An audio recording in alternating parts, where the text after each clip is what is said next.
Okay, our next speaker has traveled a long distance to be here with us today. Mr. Eric Granof is Vice President of Corporate Communications for Allegheny Casualty Insurance Company. He's part of AIA since 2009. He's responsible for both internal and external communications across the organization. As part of his responsibilities, Eric drives a number of marketing initiatives for the company, including development of new service partnerships with groups like Staples, TLO, NCAD, creating new marketing programs like Expert Bail, and providing consulting and guidance to AIA family of agents in the area of marketing. I'd like to welcome Eric and Nick. Okay, and our next speaker is Nick DeBord. Nick is a regional manager for American Surety Company. He has been a licensed bail agent since 2008 and also worked in law enforcement for several years. He's a former PBS board member and vice president of Tennessee Bail Association. Is currently on their legislative committee. Nick will be lobbying for the TBPBA and ABC on Tennessee issues. We're honored to have both of these gentlemen speak with us today.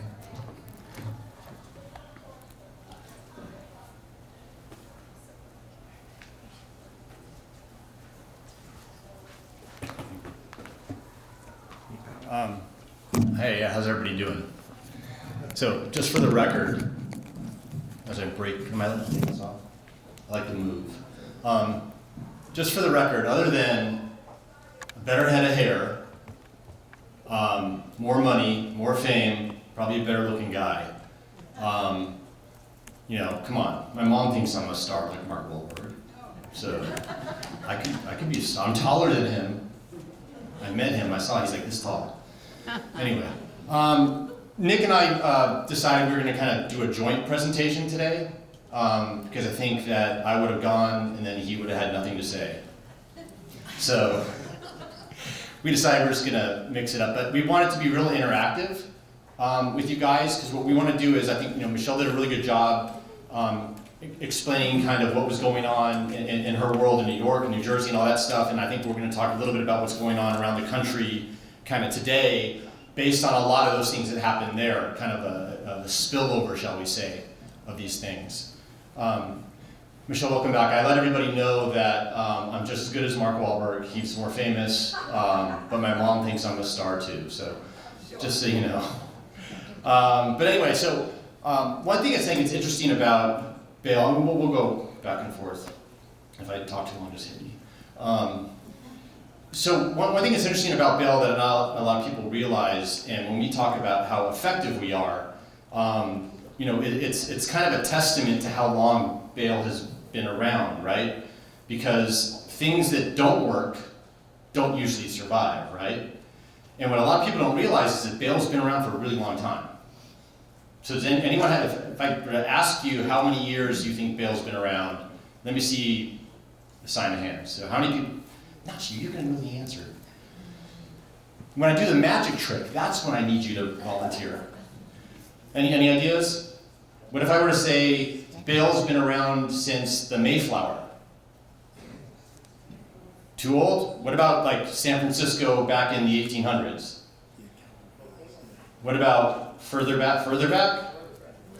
Okay. What if I were to tell you 52 AD? Bible days, exactly. There's a little story in the Bible, in Romans and Acts, or Acts and Romans, about Jason from Thessalonica, and he was just living in Rome during the time, and the Caesar at the time had said, I'm the only God. And so everyone in Rome just kind of had to follow that. And so what ended up happening was you had some early Christians that were going around Rome talking about Jesus, talking about this other guy. And what happened? Well, they found out about this, and these three guys who were staying with this guy Jason at the time got in trouble. And so when the cops came, back in, I don't think they called them cops back then, but you guys know what I'm talking about. They came to Jason's house. The three guys that were talking, I think it was Silas, Paul, and one other early disciple. Not disciple, but Christian. And he weren't there, but Jason was there. And Jason was the one housing them, so they arrested Jason. And if you read the story, it talks about that everyone in the neighborhood got real mad and there was going to be all this turmoil, so they decided to let them go after posting bail. So even that far back, this concept of securing somebody's release with something of value existed. And if you then follow from 52 AD all the way up to present times, and you look through documents like the Magna Carta, early court cases, early laws from the colonies, all the way back, even in England, with the monarchies, in trying to leverage this idea of bail, and supporting this idea of bail. I mean, the Queen's, there's several monarchs that did lotteries that would, people could literally pay 10 shillings and get a get out of jail free card back in the day, because they needed to raise money for the coffers. And then you look at a lot of our history in terms of the United States taking from England, but then expanding it into kind of our own way of doing things, and then watch it follow through our court cases. Bail has been around forever. And it's around because it works. We know it works, and I think most of our common sense tells us that it works, right? I mean, it's as simple as, I always talk about simple as a math problem, right? So we get 10% of a bond, right? So if you wrote 10 $10,000 bonds, in a perfect world, you've collected $1,000 for each bond, so you've collected $10,000, right? If one of those bonds, one of the $10,000 bonds goes bad, doesn't show up, you go out of business, right? You've collected $10,000 and you've lost $10,000. You can't pay your bills, you can't. So the math doesn't work. What we do works. So that being said, defending what we do is extremely important. And so what Nick and I are going to do up here today is talk a little bit about what's going on around the country and the role that kind of both of us and our companies have played, as well as the American Bail Coalition, as well as agent associations, as well as individual agents, have all played in defending this profession, this industry, whatever we want to call it, so that we all have a livelihood. Because what we do is noble. You've heard many people say it today. What we do is right, and what we do really, really helps people that need it the most. So with that, I'll kind of turn it over to Nick, let him kind of introduce himself, and then kind of start talking about some of these issues, and we'll just kind of go back and forth here. But any questions anytime, just raise your hand and ask us, because that's why we're here. Thank you for having me here today, guys. Like Eric said, my name's Nick DeBord. I have grown up in the bail industry my entire life. My grandfather started in the bail industry in the 60s in Kentucky when they still had commercial bail.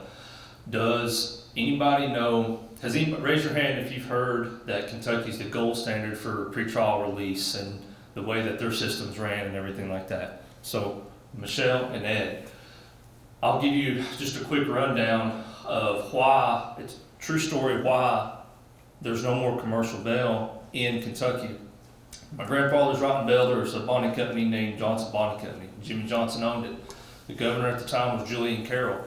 Julian Carroll and Jimmy Johnson grew up together but hated each other. Bitter enemies. And it was a personal vendetta.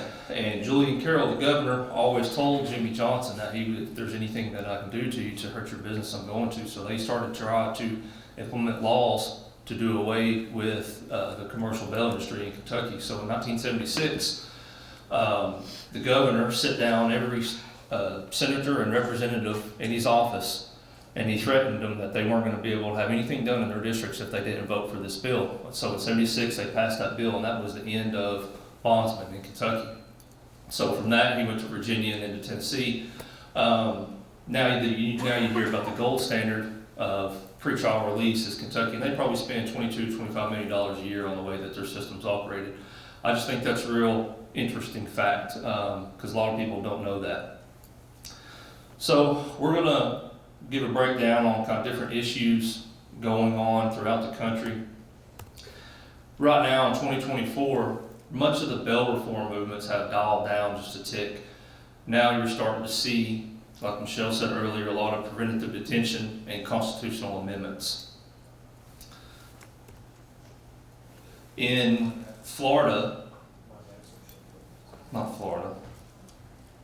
on the federal level, there was a congressman out of Wisconsin that introduced a bill, and it's called the Keeping Violent Offenders Off Streets Act.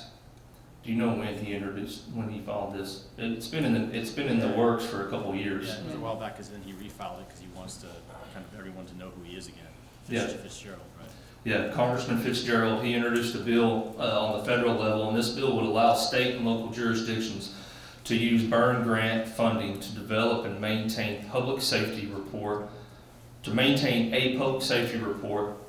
and put this information into the National Crime Information Center, which is NCIC. This legislation would also define bail bonds as an insurance product so that they must comply with federal insurance fraud laws and background check requirements. Here's a quote from Congressman Fitzgerald when he was able to, and they got this passed. Did this pass? I think it did. Weak bail policies are making our communities less safe. We saw this happen in Waukesha, Wisconsin, when a violent criminal was released back into the community before eventually killing 6 beloved community members in the annual Christmas parade. I introduced the Keeping Violent Offenders Off Our Streets Act with this tragic incident in mind. Jeff Clayton from ABC commented on this as well. Said violent offenders are escaping jail on get out of jail free cards and then turning around and murdering police officers, assaulting intimate partners, and committing many other violent crimes throughout the nation that would not have happened had judges been given a complete criminal history on a defendant arrested by the police. This legislation ends that loophole nationally, forcing states to give judges a complete public safety report prior to releasing criminal defendants. So the judges, magistrates are going to be able to get a complete history on the defendant's criminal history, and it'll help make the streets a lot safer. You want to talk about council? Yeah, and on the federal level, just real quick. So it's interesting is when most of the stuff that we do around the country is kind of at the state level, right? Because if you think about bail, there really isn't kind of federal bail law, right? It's all kind of state law, because that's how bail's regulated. It's at the state level. I mean, there's states like Texas with 264 counties. Every county regulates bail differently. So at the federal level, it's really kind of hard. The bail's kind of this mystical thing, but it really, where the rubber meets the road is really at the state level. And you can see, like, I think Michelle talked about it, Nick just talked about it in terms of this concept of preventative detention. And if you think about what they've done leading up to this point, probably we're talking the last 5 years. I mean, the fight's been a little longer than that, but in terms of what I like to call soft on crime policies, right? Whereas basically suddenly now we're out there forgiving the acts of the people that break the law, whether it's, it could be misdemeanors, low-level felonies, nasty felonies. These people are getting away with a lot of things nowadays. But we've just decided, or at least our elected officials have decided to just forgive that behavior by giving them second chance or whatever they want to call it. But what we call that soft on crime. So we've seen all these policies swing to the left, very, very, very far to the left, where they just want to let everyone out of jail, right? But we all know what the response of that is, right? The response of that has the crime wave that we're seeing right now. Okay, so that crime wave, well, what's the reaction now to the crime wave? It's to swing the pendulum all the way back in the other direction and lock everybody up.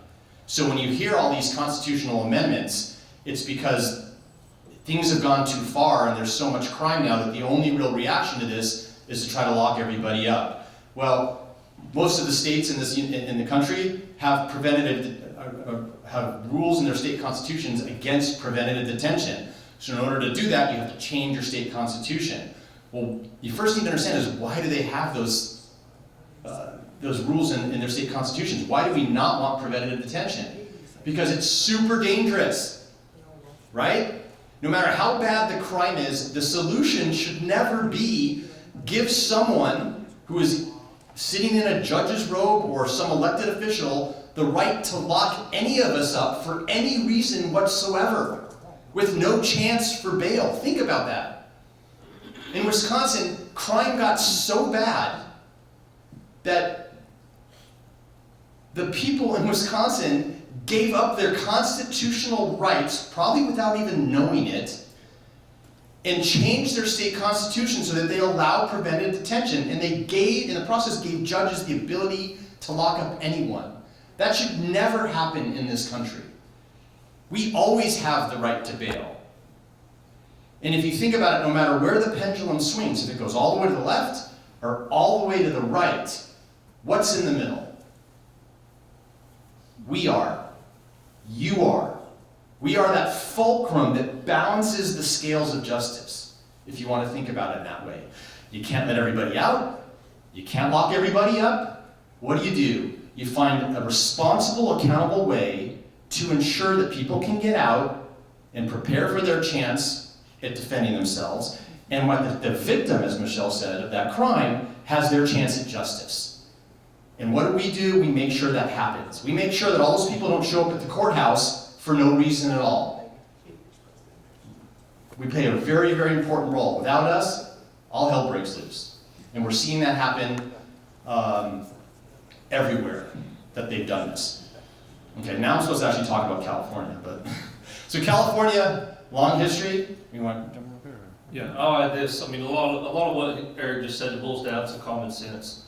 And our legislators and DAs and judges, they want to fix the problem, but they really don't understand how to. They don't understand how big a role we play into the criminal justice system and how much we could help implement things that would truly be beneficial.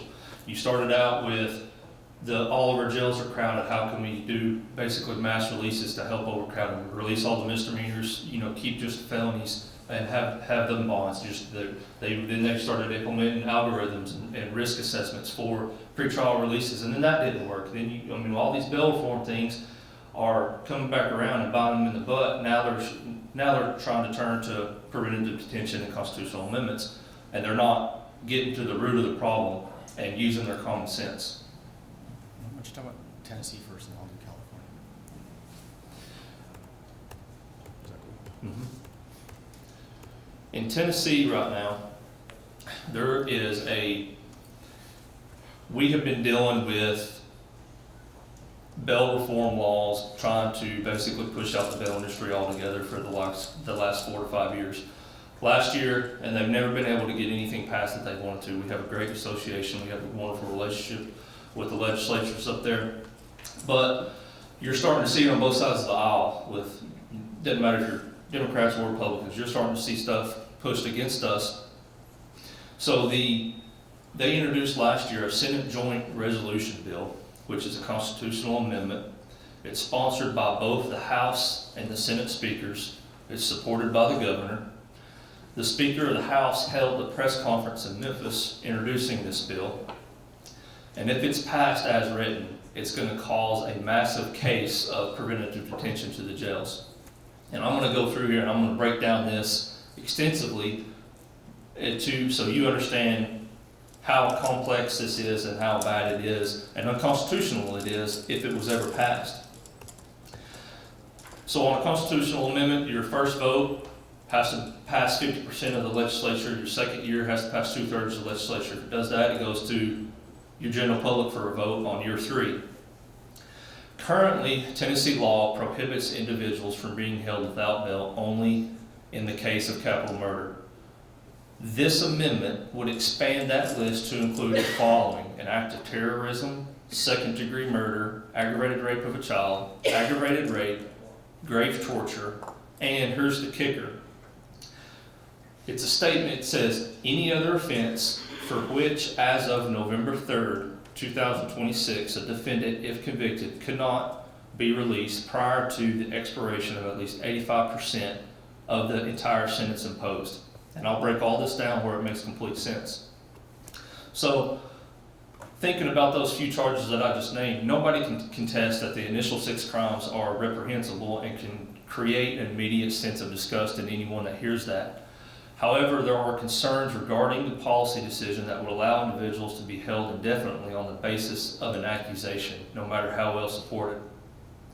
The most troubling aspect of this amendment belongs to the final category of crimes listed, namely the provision that references laws that have yet to be passed, the 85% laws that are in effect November 3rd, 2026. And I have a whole list. So that last paragraph, when you say any other crime, if you're convicted, you have to serve at least 85%, that can be added. That opens the book to over 75 different charges, from felonies all the way down to misdemeanors, that a judge can have their own discretion to hold you pretrial until your case is over with. Some of the felonies are aggravated vehicular homicide, aggravated first degree murder, carjacking, especially aggravated burglary, especially aggravated kidnapping, especially aggravated robbery, second degree murder, criminally negligent homicide, then you aggravated kidnapping, aggravated robbery, aggravated burglary, arson. So those charges right there, we make those bonds, and agents make those bonds on a daily basis, every single day, and they can hold you in jail and let you sit there, and your case is going to last a month, so just to go to an arraignment, and then your case can last a year or 2 years. And it goes on. Also, charges on this are the manufacture, delivery, and sale of a controlled substance where the offense is a classified A, B, or C felony, and the person has 2 or more convictions for the same offense prior to or at the same time of committing the new offense. Possession of a firearm during the commission or attempt of a dangerous felony. Now that's a tricky one, because within that, on the firearm, it says there's a presumption. There are some hidden permutations in this amendment. One of those permutations is the last crime listed, possession of a firearm during commission or attempt of a dangerous felony. It is an uncontested fact that the misuse of firearms by criminals create an untold mystery.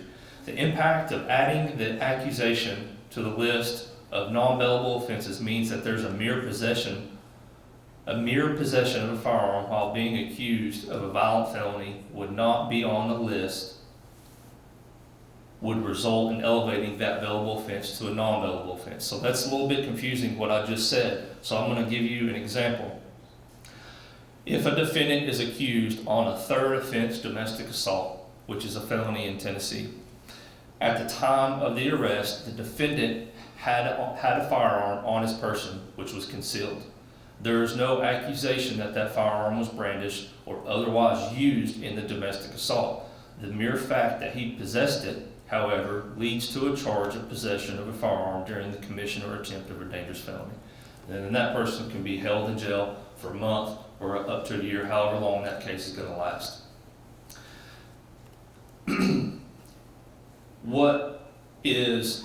So the Speaker of the House on this bill, he's very gung-ho about it, Republican, went to Memphis. So in Tennessee, everybody is trying to fix the crime rate in Memphis. And so they think this is going to be the problem. They think this is going to be the fixer to everybody's problems.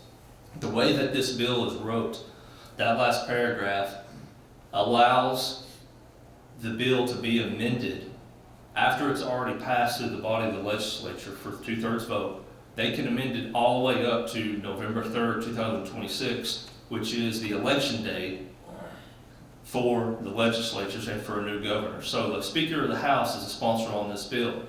He's running for governor this next term after our current governor's term is up. So this is my theory. The timeline works out perfect. It already passed through the first session, 50% through the legislature. 2025, 2/3 vote. 2026, he's going to be campaigning and running for governor, and he's going to say, I'm running for governor, I introduced this bill, vote for me, I'm tough on crime, your streets are going to be much safer. And they can amend this all the way up until that vote for the general public by adding or deleting any charges that they want to on this. Completely unconstitutional. So if you sit the sponsors down or the legislatures down and ask them if they approve this, but you ask them some questions, can the sponsor provide a definitive list of crimes that would be covered by this amendment? The answer is no. As it stands, the current list that can be modified extensively by by the General Assembly, there is no good reason not to spell out specifically what crimes are denied bail. Secondly, can the sponsor assure the body that the list of crimes that are currently under review will not be amended if passed? The answer is still no. While at the next session of the legislature, it would take 2/3 majority vote to pass, then it could take a simple majority to amend what crimes are covered. So what are we doing to fight this? Our goal is to beat this on the Senate floor when it goes for a 2/3 vote. We feel optimistic this will happen because of our relationship with the senators and representatives there. Everybody's in campaign mode right now, but as soon as the general election or the primary election's over in August, we're gonna hit the ground running. And we're meeting with the legislators individually and breaking down the bill, just like I have with you all. And we're gonna be working with ABC, sending out mass emails, and we should be investing into and running commercial ads soon as well. Understanding preventative detention and constitutional amendments, like I said earlier, it's common sense. And involving the bail industry and state associations and the ABC would help solve many issues. There's give and take on both sides. We understand we're not perfect, and we understand that there's changes to be made on our side as well. But preventative detention should not be a general power to replace bail. Use it for charges if convicted. The defendant would have to serve 20+ years rather than making a specific list of charges where the legislature can take advantage by amending for another 2 years before the law goes into effect. So Tennessee's kind of, I say Tennessee's at the forefront with the constitutional amendment because there's of the other amendments going around, it's not open-ended like this. Are there any questions regarding this, Michelle? It just came to my mind because we're always the ones advocating for, for bail and for what's right and wrong. But I'm just wondering, wouldn't entities like the ACLU, NAACP, Southern Poverty Law Center, wouldn't they be interested in ensuring that does not happen in Tennessee? Would it be worthwhile to maybe knock on their door? Yes, I think yes and no. I think some people with those, of course those entities are going to be against this as well with us. But we have, in Tennessee, we have butted heads with those groups year in and year out. But I think with the way Tennessee is, it's so much of a Republican state with the numbers with the legislatures. If the thought behind that, some of the members of the association that are up there lobbying all the time have talked about, is it the right thing to do to get with ACLU and those different entities just for this, and then maybe the next year be against them again. But that has been brought up. Yeah, and I mean that's a really good point, is because if you go back to that pendulum example I talked about, is that when the pendulum's still left and we're soft on crime, we're partnering with Republicans. We're talking about we're on their side there, we're getting them to help fight with us. But what's happened now is the pendulum has swung towards this preventative detention. We have been siding with groups like the ACLU. We have been, in California, the head of the California ACLU did our commercial to be Prop 25. I mean, so it's interesting. I mean, this is the political game, right? I'm a marketing guy. I'm like a communications guy. I got exposed. I'm like, how many people here see the movie The Matrix? Right? Wow, really? Am I that old now? No, The Matrix. Okay, now you took the red pill, right? And then it opened his eyes to what the world was really like. I've taken the red pill in a political sense, and I want the blue pill. I don't want to know what I know, but unfortunately it's the reality of what we have to deal with. It's a political game, right? When you have one issue, you're going to be partnering with one side. When you have another issue, you're going to be partnering on the other side. So you have to keep your powder dry, and you have to be friendly to everybody. Because at some point, you're going to need somebody. And I think that's a good point that Michelle made, is that you're not always going to be dealing with hardcore, Republican people as your backer, that we need to make sure that we're responsible about this. But I think it's interesting that the example with Tennessee is, because Tennessee is a very conservative state, right? And who'd ever thought that you'd be dealing with bail reform in Tennessee? You know, I mean, one of the biggest markets we're fighting in right now is Texas. And I remember giving speeches like this in Texas, I don't know, 10 years ago, and they laughed at you when you talked about bail reform. They, oh, that's never going to come here. Harris County, the largest county in the country, is a nightmare right now. They're letting everyone out on PR bonds. You know what the failure to appear rate in Harris County is for a PR bond? 82%. Think about that. 82 out of 100 defendants never show up for court. But that's a huge success for them. So, you're never safe. Mississippi might not be dealing with any right now, but you always have to prepare. You have to pay attention to what these people are doing. You have to pay attention to these bills, because a budget bill has nothing to do with you. They suddenly slide in something that eliminates your industry. And they do it overnight when no one's looking, until you see the headline the next day. Now, I'm originally from California. I used to be so proud to say that. But when it comes to criminal justice and bail reform, it's the craziest state out there.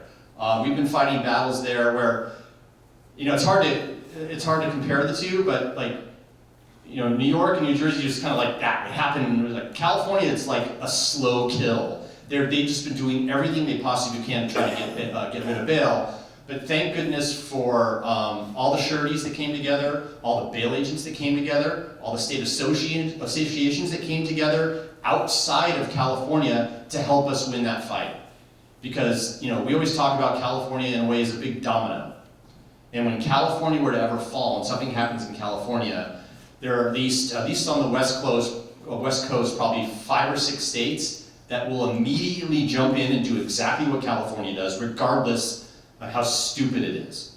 Now, I now live in Idaho, just FYI. 2 years ago, I left the communist state, and I now live in America, so it's actually pretty nice. But, you know, California's had a very interesting history with bail reform, and of course, this year, another bill to try to destroy the system. But it really stems back to about probably 7 or 8 years ago when our prisons were overcrowded. And so I'll give you the real fast recap. Prisons are overcrowded. Supreme Court says we have to reduce the population in our prisons. They come up with this great idea called realignment. And what they're going to do is they're going to take all the prisoners that were on the overflow of the prison population and move them down to the county jails. So you now have people serving 20, 30, 40-year sentences, not in a prison, but in a county jail, right? But you also had people that were in jail, right? Because jails are for people for serving terms under a year or pre-trial, right? People awaiting trial. Well, there's no more room for those people, so what do you have to do? You have to now change the laws, right? So they come up with something called Prop 47. What Prop 47 did was it decriminalized a long list of felonies. Why do you need that to happen? Well, you need that to happen because you don't want people in jail. You only want it to be a misdemeanor. So when someone rapes an unconscious person in California, that's no longer a felony, that's a misdemeanor, so that you can release that person. If you have rehypnol, roofies, date rapes, that's no longer a felony, that's a misdemeanor in California. Because I'm not sure what people do with rehypnol, but I'm pretty sure it's one thing, right? So that happens, so California sees the crime wave that it has, then it's been a nonstop, and then finally they decided it's all a bail problem, right? All this overcrowdedness doesn't have anything to do with people committing crime, right? Because people aren't into. Is the judge that was here earlier? Is he still here? Has he left? He's left. Okay. Oh my God. Seriously? People are in jail because they're poor. Really? Are cops literally going down the street saying, how much money do you have? You're arrested. No. You commit a crime, or you're accused of a crime based on probable cause, and you are in jail. You're not there because how much money is in your wallet. And Michelle made a great point. How many people self-bail? Barely any. It's the family that has the money. So you can be the poorest person in the world and still have enough money for bail.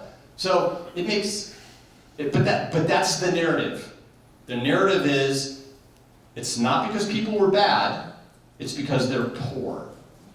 And what that does is it creates division, it creates fighting, it creates chaos, and it gives the powers that be reason to be, but I think I'm still talking about California.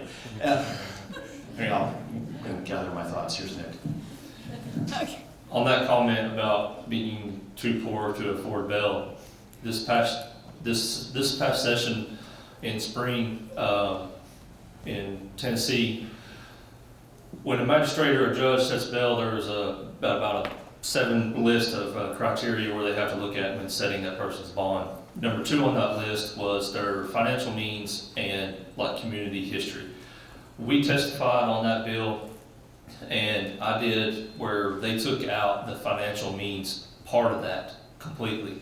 And there was a lot of different entities that was against that, but one of the main examples that we used, and so did some of the legislatures that were in support of that, is if Eric and I both go into a home and break into it and burglarize it together as co-defendants, but he is much more, I'm well off financially and he can't afford anything, but we go in there, break into, we're both set $5,000 bonds. Should he be released on his own regardless when we did the exact same charge together, but I'll get a bond of $5,000. That was the example we used. But I mean, that made me think about that when you're talking about too poor to be in jail on bail. But here, back to California, they tried to eliminate bail about 4 years ago. Senate Bill 10 passed in the middle of the night. Had a companion bill, AB 42, that we killed, and then SB 10 was the sister bill of it. It passes, basically, bail's gone in California. Like, it was gone. We had, I think it was 8 months, 9 months, until it was implemented. So within, I think, 48 hours, all the sureties got together. We filed papers for a referendum. And so that's when basically you can put it to the voters to let them decide if they want to keep bail or not. And we had to get something like 400,000, 386,000 signatures. We got that in a short amount of time.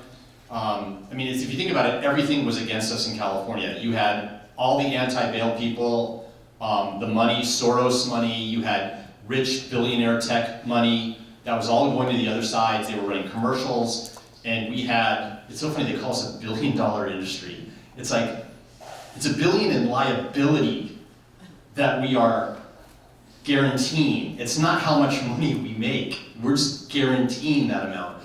But they came after us hard, but like I said, everyone pulled together, and we didn't only win the referendum, I mean, it was a landslide. Like 9 million people voted to keep bail in California.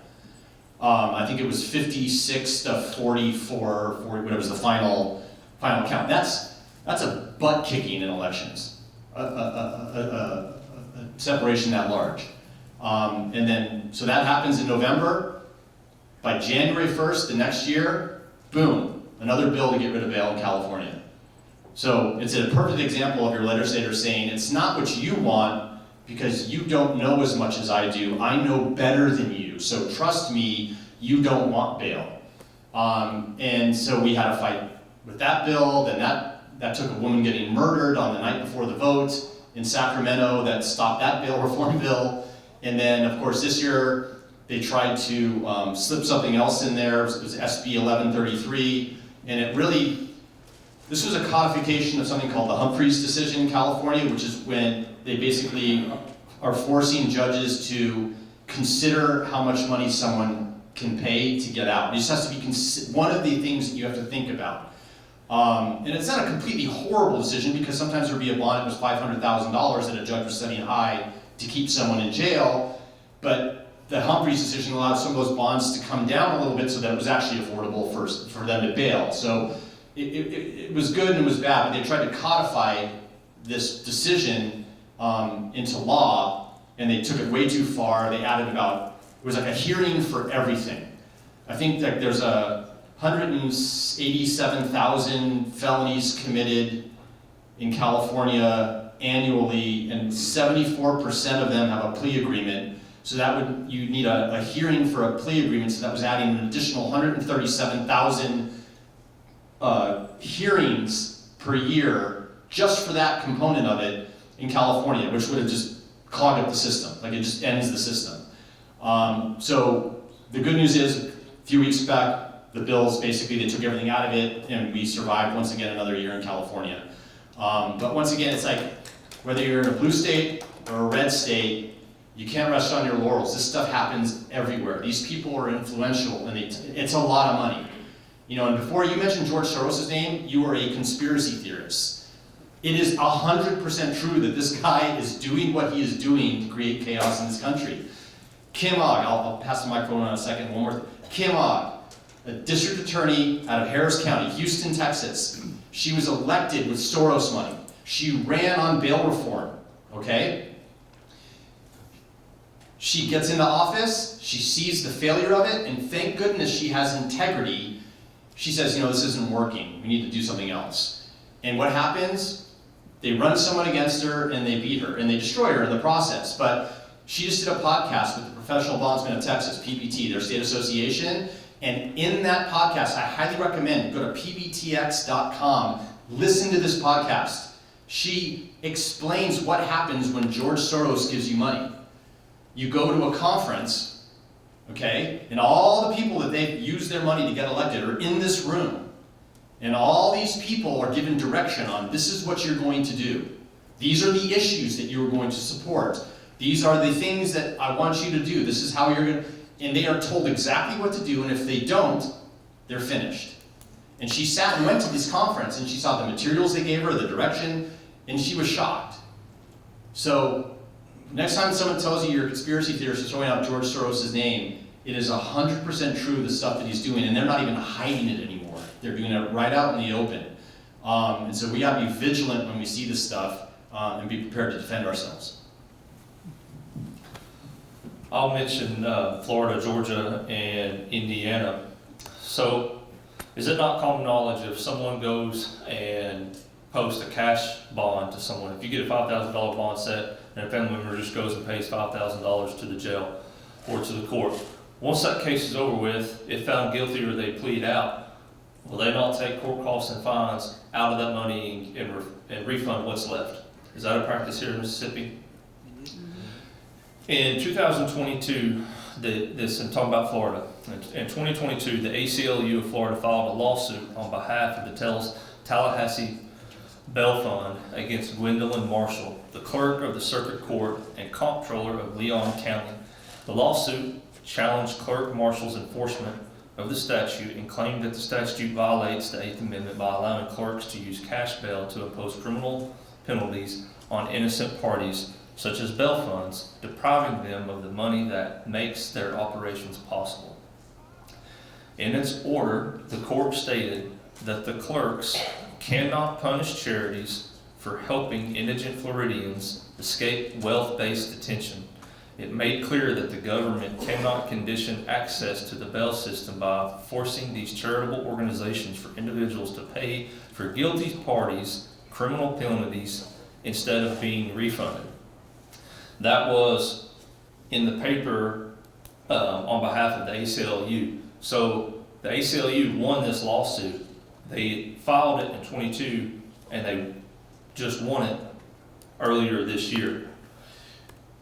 So to put it into this practice, the court issued an injunction stopping Leon County Clerk of Court from enforcing 903.286, which is their statute, against the Tallahassee Bail Fund. As a result of this injunction, clerks must immediately put an end to this unconstitutional practice. So I go pay $5,000 cash to the jail for my brother that gets put in jail in Florida now, no matter if he's guilty or innocent. If he gets found guilty, once that case is over with, I get all $5,000 back. So it doesn't matter if it's a $1,000 bond or a $100,000 bond. So what is that going to do to the agents down there?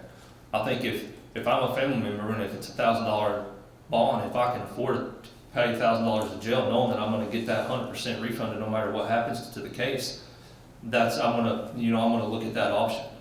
I think this has been appealed, but I don't know what will happen to it. But this has just happened in Florida. But there's an interesting flip side to that, though, right? Because in some states, and I don't know if they do it, someone I think did say in Mississippi that people can pay the full bond amount to the court here, but there's courts that are competing with bail agents, where they offer, like, Connecticut. They just passed a law in Connecticut. It used to be 10% you could pay to the court on bonds under 25,000. Well, courts see this as bail as a revenue generating mechanism, which it's not supposed to be for them.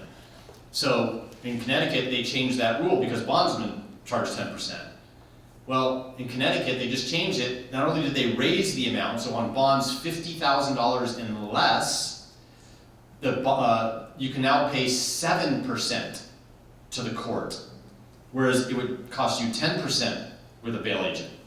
So they're competing with this. So what this rule does, if it were to become, if it goes through appeal and it's upheld, this could prevent courts from ever doing that. But then there's the negative side of it, is that someone now has the option, which I think they have to pay the full amount and get the money back, but most people don't have the full amount, so there's still a need for us. But it's gonna be an interesting case to see how it shakes out, and if it helps or hurts us. But right now, it's kind of on both sides. It looks like it has some benefits and some negatives. Yeah, Question? Why is it that the court can be all over the place? They can do what they want to do, but we're regulating. Yeah, that's We interesting. have to follow the letter of the law. There's some places here in Mississippi, like you said, they can compete with the bail bondsman. They can make a $10,000 surety bond, or they pay $1,000 cash to the court. I mean, how is it that they can regulate us, but they're not regulating?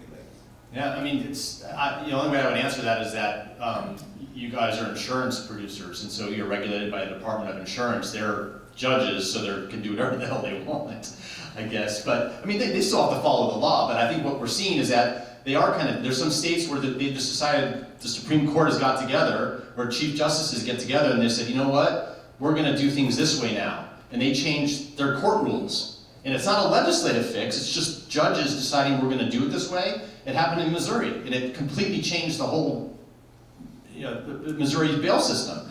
It was actually really bad for a few years, but we finally got a legislative fix to that, because I'll tell you one thing, legislators don't like when judges do things without them, because legislators know better. So it's interesting, you could always play those, once again, it's politics, right? If the judges do something you don't like, go to the legislature and say, hey, look at these guys, they're doing what you guys should be doing. And then when the legislators do something the judges don't like, you go to the judges and say, hey, look, these guys are doing something you don't like. So we're like the guy in the middle causing the fight. But it's going to be interesting to see what happens with this rule. I mean, I think Jeff Clayton at ABC, I think he's got the opinion maybe that it's probably going to get overturned. But from a standpoint of charitable bail funds, the charities that kind of come in there and post bond, it's probably a good thing for them because they're going to get the money back where they're allowed to do that. So that's probably not good for us. But that's a whole other issue that we'll probably talk about in a little bit in terms of Georgia. But yeah, no, it's interesting that they can really get away with whatever they want sometimes. Again, to his point, I think a lot of times as the clerks or the courts look at it as another opportunity to make money. If the person's found guilty and they owe $5,000 in restitution and then they pay $10 a month, that's going to take a long time for the courts to get to collect all that. And this is probably an easier way to make money quicker, in a sense. Yeah, but when we don't do what we're supposed to do, we get a nice size Scarfacian final judgment. But the court, they just keep doing what they want to do. At some point, they should be made to do, just like we are. That's what we do this for regulation, right? We need to start going after them where they have to pay just like we do. Yeah. It's an interesting point. Yeah, that's where that silence comes from. I don't, unless you're going to turn to the legislature and say, hey, listen, these guys are doing this. You need to find a way to regulate what these courts are doing in terms of courts being. And this is kind of where this case came from. It came out of this fact that, okay, well, courts are making money off of this. We've gone to states that don't have bail, like Oregon, and in the hearings they had around Oregon, the first question they ask is, how much money can we expect to make from bonds, forfeited bond? You're like, whoa, it's not a revenue source for you. It's a mechanism by which you can allow people their freedom in an accountable way. But they don't see it that way. And it's going to be interesting. Like I said, I think the outcome of this case can maybe help a lot of that in terms of the courts being able to do that. In Indiana, a constitutional amendment has already passed the first round. It will need to pass out of the legislature in 2025 for going to the public in 2026, kind of like Tennessee. It's a really broad constitutional amendment. I'm not sure of all the details on it, but there's going to be a summer study committee on the criminal justice system, which begins in July. This study is really a precursor to the second round of the amendment process, so supporters can say they did their homework. I know that Mike and Lee Sexton, who's the president of their association up there, are working pretty diligently on the details of this, but I'm not sure how it will end up. Georgia, I'm not sure what they're drinking in the Kool-Aid down there, because they've been able to pass some really good bail laws the last 2 or 3 years in a row. Governor Kemp signed SB 63 on May 1st of this year. The main two components of this bill is an expansion of about 30 more crimes where a defendant has to have bail set, and a prohibition of posting bail for posting more than 3 charitable bonds per year. So bail fund cannot post more than 3 bonds a year anymore in Georgia. And that list on charges down there now, where bail has to be set, I think it's well over 50, but they've had some really good success the last 2 or 3 years in a row down there. And, you know, how many people here are familiar with charitable bail? You've heard of the bail funds? I mean, it all, kind of the genesis of it, but it really blew up around the George Floyd protests, where suddenly the Minnesota Freedom Fund got about $40–50 million in donations. And then when they actually looked to see out who they were bailing out, because it wasn't protesters, it was actually pretty violent, dangerous people that they were getting out. They weren't getting out a lot of them, that were going out and then kind of murdering people, which is not a good thing. So these bail funds suddenly, out of nowhere, had all this money, didn't know what to do with it, and we kind of saw that as a problem, because, you know, you got the head of the Minnesota Freedom Fund doing an interview saying the whole reason we're doing what we're doing is it's a giant F you to the police and an F you to the system. And you're like, whoa, I thought you were doing this because you wanted to help people. So we just feel as listen, should there be charitable funds that help people that can't help themselves? I think we would all be fine with that. No one wants someone who shouldn't be in jail to be in jail.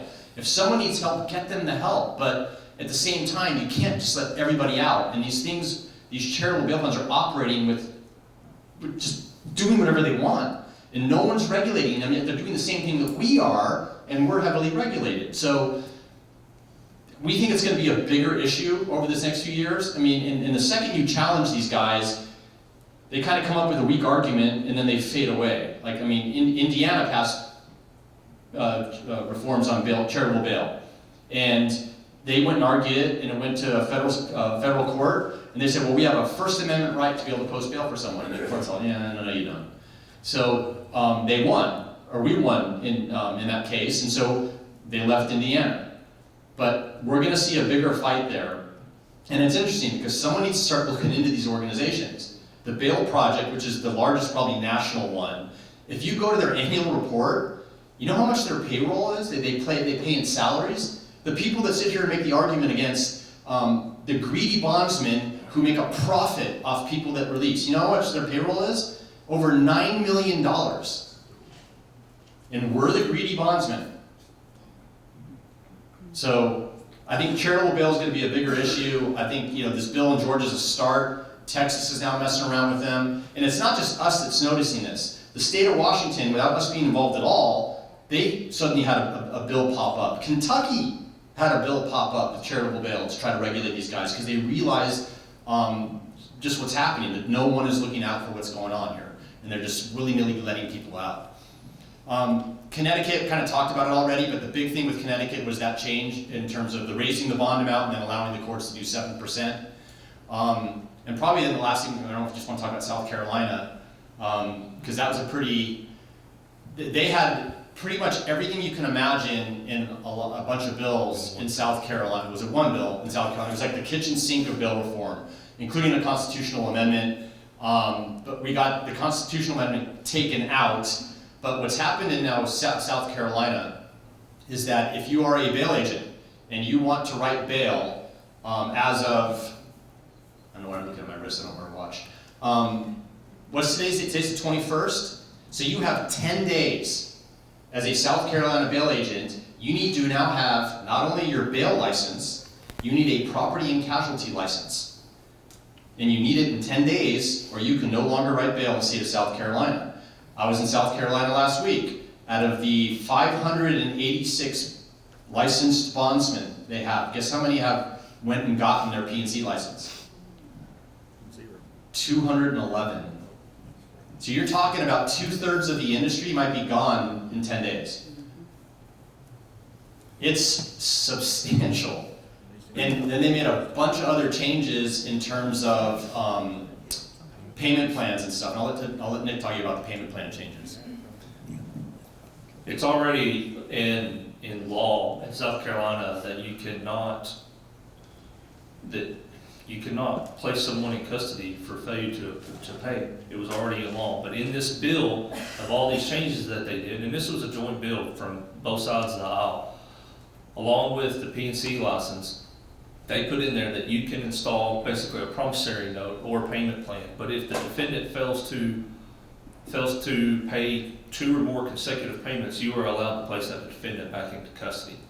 And there's a huge, also in the same bill, there was a huge deal with ankle monitors about GPS and how the bondsmen are going to be responsible for a lot of that, even when they are not the ones that put the ankle monitor on. But if it's court ordered, they're going to have to do some things with it. I'm not sure exactly what all it says. And it almost makes it a performance bond.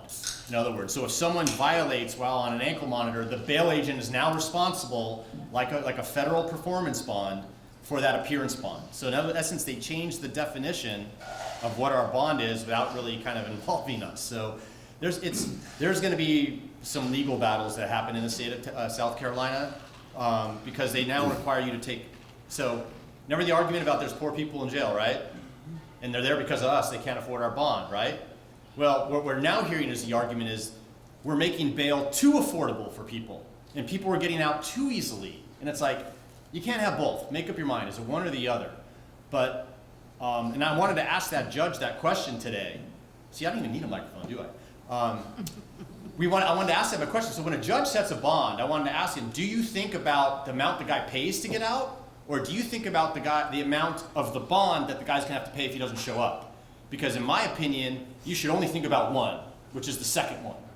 How much someone pays is that is completely between the bail agent and the family or the defendant, because they're guaranteeing that amount that the judge set.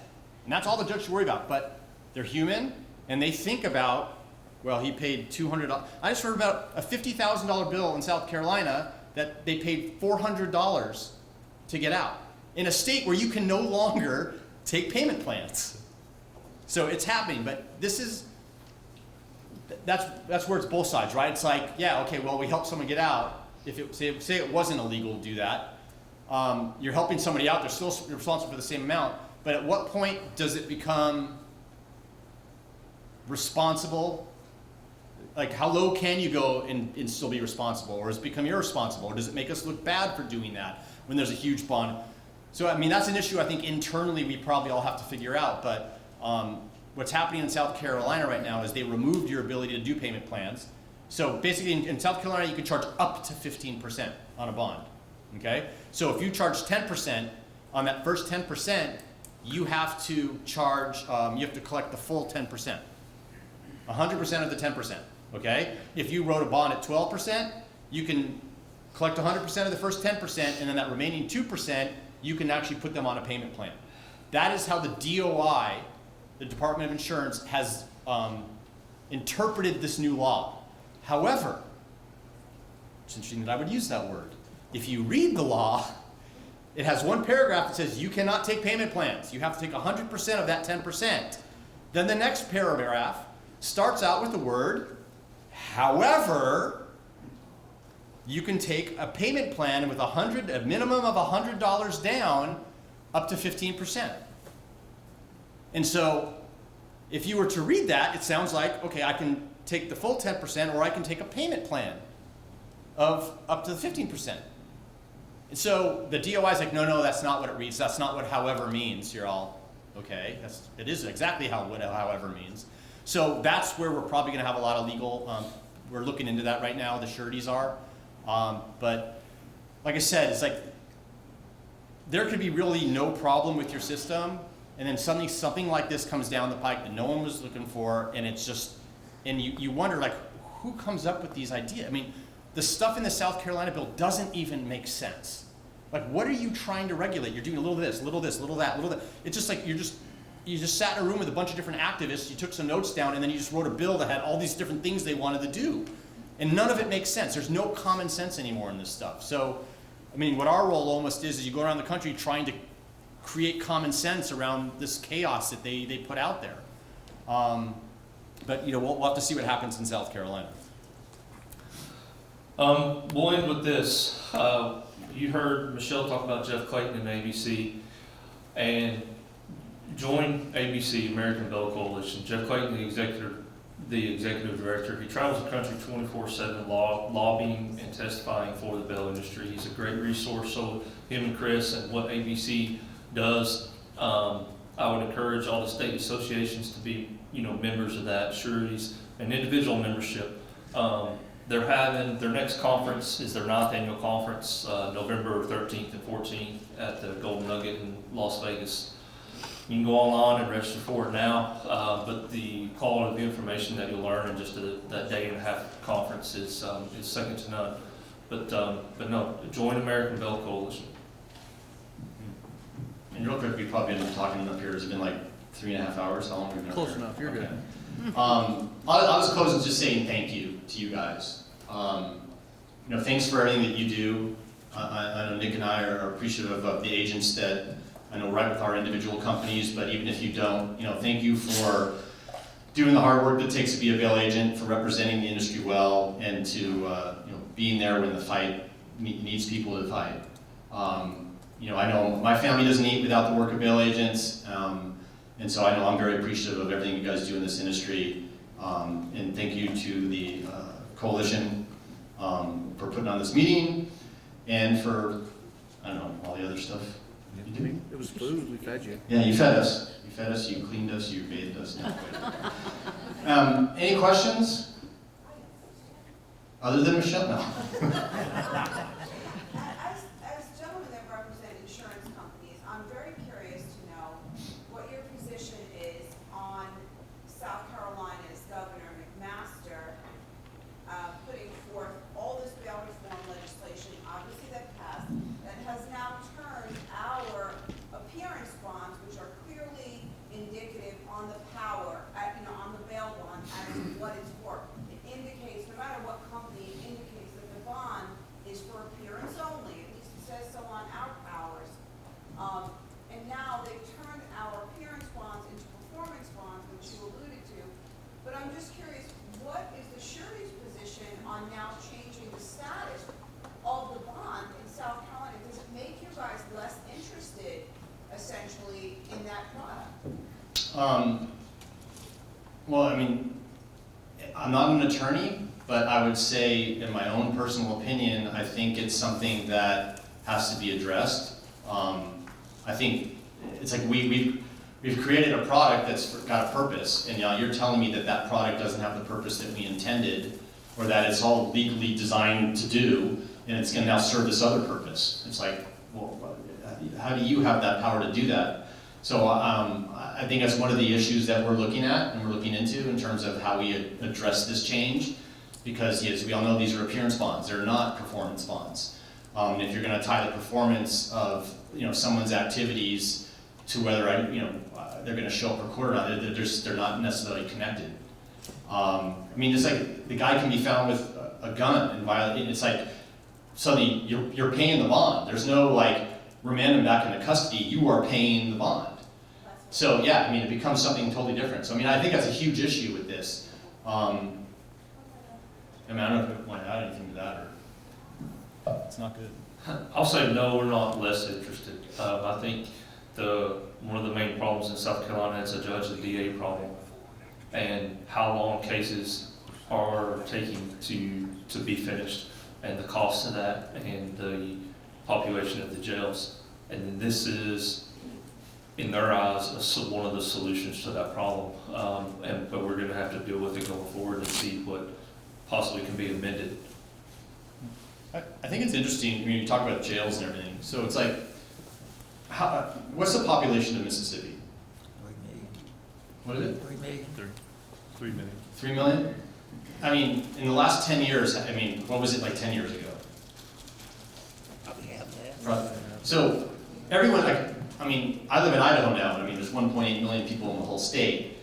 Nick talks to me about, Tennessee and how much that's growing, and we're growing in Idaho too, but it's like and I look at, California's population, how much that's grown. It's like, why is it that everyone's okay with building more schools, building more mini malls, building more Targets, building more Walmarts, for all these additional people, expanding our infrastructure, building more roads, building more houses, but no one ever wants to build more jails.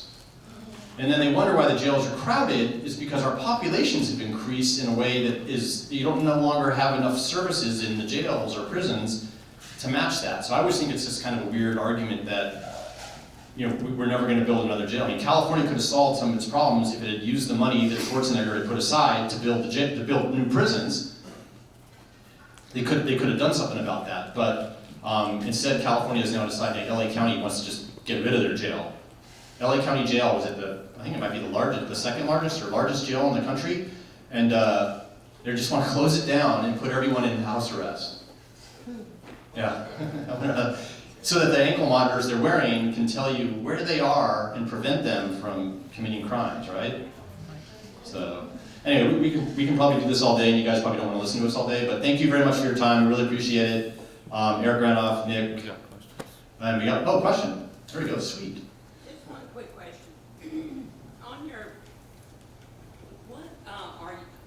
did you say that there was any solution as far as when the judges decide that they're going to make our appearance bonds, performance bonds, and that the DOI will not support us when we're saying that this person's been on bond for 4 years, and the judge should be able to keep them on bond for 4 years, issues a warrant about every year? Are you talking about South Carolina, or are you talking about here in Mississippi? Mississippi. No, I'm not where judges doing that in Mississippi. Yeah. They're changing your bonds into performance bonds here? They want to do that?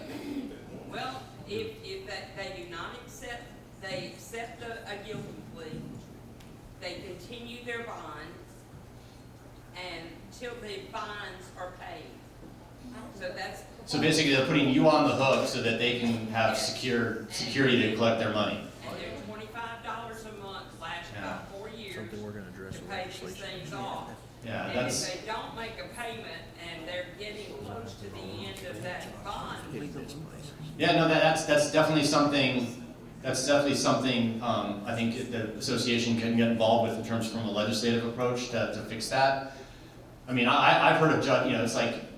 It's like someone gets a guilty verdict, right?